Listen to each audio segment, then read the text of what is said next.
예, 오늘 설교 제목은 율법의 주이신, 율법의 주님이신, 율법의 주인이신 그리스도와 성령 모독죄에 대해서 살펴보도록 하겠습니다. 예. 오늘 본문은 이제 예수님께서 바리새인들과 율법에 대하여 마주한 가장 치열한 논쟁 중에 하나를 기록하고 있습니다. 바리새인들은 하나님을 위해 율법을 지킨다고 자부했지만 정작 율법의 본래 목적인 하나님 사랑과 이웃 사랑을 잃어버린 상태로 율법의 형식만 따르는 데 집중하였습니다. 근데 기독교 교리에 입각한 신앙생활의 어떤 형식을 고수하다가 정작 기독교 진리와 본질을 놓치는 현상은 오늘날에도 계속해서 일어나고 있습니다. 즉, 오늘날 교회 안에서도 신앙의 형식은 있으나 생명이 없는 경우가 있습니다. 주일 예배는 열심히 드리는데 마음 안에 복음으로 인한 참된 기쁨이 없고 교회 봉사는 하는데 은혜가 없으며 기독교 신앙이 도리어 짐이 되는 경우가 그렇습니다. 신앙생활 하다가 이와 같은 현상이 보일 때 우리는 마태복음 12장을 읽으면서 예수님이 가르쳐 주시는 교훈을 우리가 상기해야 합니다. 오늘 본문은 우리에게 묻습니다. 너희는 율법의 주이신 예수 그리스도를 알고 있는가? 네. 첫 번째 소주제입니다. 첫 번째 소주제는 율법의 목적은 사람을 살리는 것이다. 네. 예수님이 안식일에 밀밭 사이로 가실 때 제자들이 배가 고팠습니다.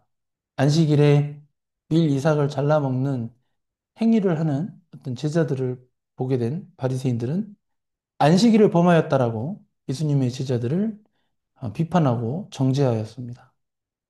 정죄하는 바리새인들에게는 바리새인들에 대해서 예수님은 다음과 같이 말씀하십니다. 한번 같이 읽어보겠습니다. 두 구절. 예수께서 이르시되 다윗이 자기와 그 함께한 자들이 시장할 때에 한 일을 읽지 못하였느냐? 그가 하나님 전에 들어가서 제사장 외에는 자기나 그 함께한 자들이 먹어서는 안 되는 진설병을 먹지 아니하였느냐? 예, 아멘.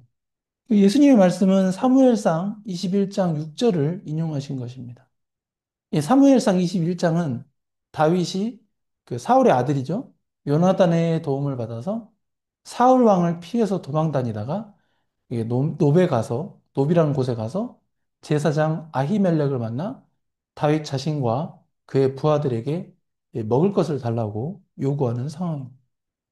제사장은 떡은 없지만 거룩한 떡인 진설병이 있다고 언급하면서 다윗과 그의 부하들이 3일간 여자를 가까이 하지 아니하였더라면 줄 수 있다라고 하였습니다. 다윗은 참으로 3일 동안 여자를 가까이 하지 않았다고 주장하면서 진설병을 받아냅니다.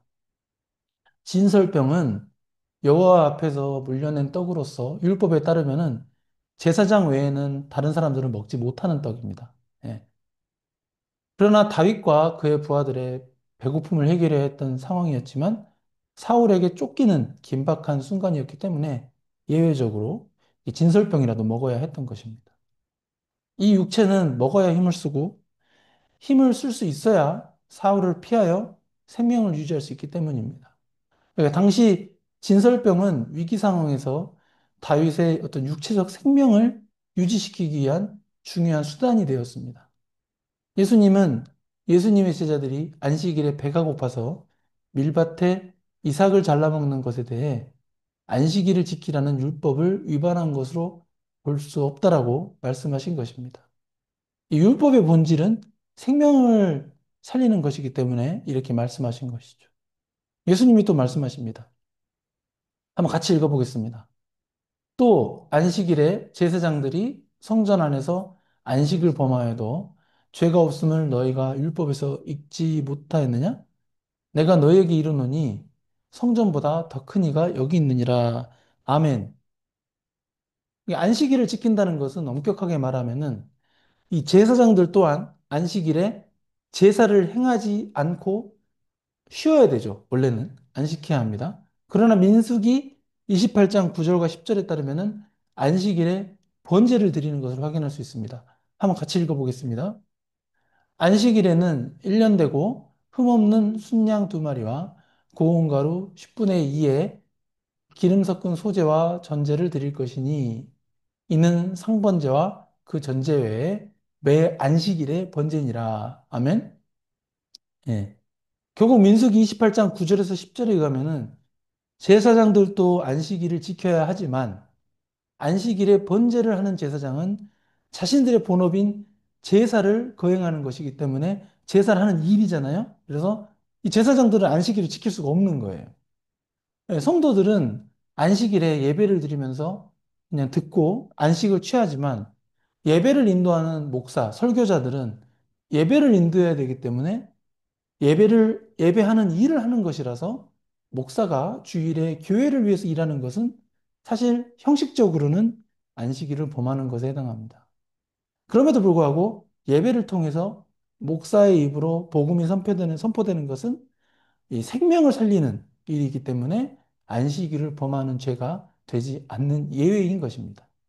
이 예수님은 다윗이 제사장 외에는 먹지 못할 진설병을 먹은 사건을 인용하시면서 율법의 존재 목적은 결국 생명을 살리는 것임을 가르치신 것이죠. 안식일은 사람을 억압하기 위한 제도가 아니라 하나님이 주신 휴식의 어떤 쉼의 복음적인 약속이었습니다.